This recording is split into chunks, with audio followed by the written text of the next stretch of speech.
Okay, what you're looking at might look familiar, but I promise this is not a repeat of the video I made back late last year of the Volvo XC90 that was refreshed, and now you see this XC60 and it looks virtually identical, but I promise this is an all-new take, although the styling is the same, and so is the story overall. This thing was destined for a death sentence, but it got a stay, and here we are. Volvo has added a few tweaks here and there, inside and out, for a refresh to prolong the life of this version that includes a mild hybrid, as well as this plug-in hybrid version that I'm driving.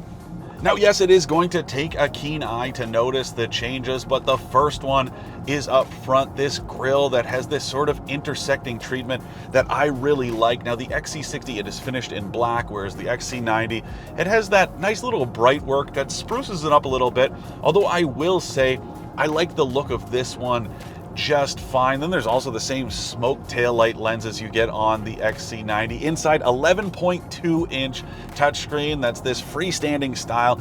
Yes, it's vertically oriented. It's a portrait orientation, which I don't love, but it works really well. And it is a much needed update. That old 8 or 9 inch unit that was kind of recessed into the dash was pretty old school. And don't forget, this thing did come out in something like 2017.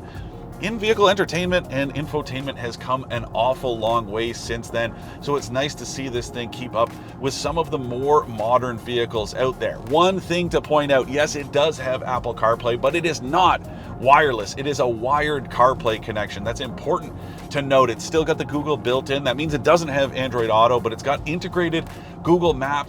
Now you can pull that up on the main screen or have it here in the digital instrument display, which is pretty handy. I mean, if you want to have, I don't know, your radio up there on the infotainment screen and have your directions right here in front of you, it is cool that you can choose the views. You can also choose the map size here on this main instrument screen by just hitting this little bar at the bottom, so it can shrink it down, and then you have these little widgets, or you can hit it again and that fills up more, maybe about 3/4 of the screen, to give you a better view, especially if you're in unfamiliar territory. Nothing unfamiliar about this though, including the powertrain that's identical to the old version, whether you're talking about the mild hybrid or this plug-in. So 2-liter 4-cylinder turbocharged no matter what. With the plug-in, there's a couple electric motors as well as a battery pack in the central tunnel of the vehicle.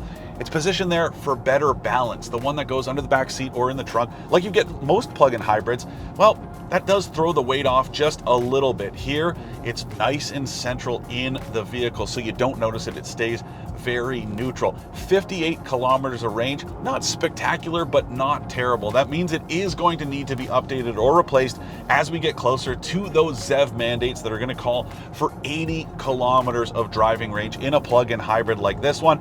But this does use that battery pack very, very well. You get 455 horsepower and 523 pound-feet of that turbocharged and electrified torque. And this thing sounds good, it feels good, and it's nice and quiet too. When you get your foot into it, yeah, it comes alive just a little bit. Not enough to kind of overpower the experience, but by the seat of your pants, you can really feel it take off down the road.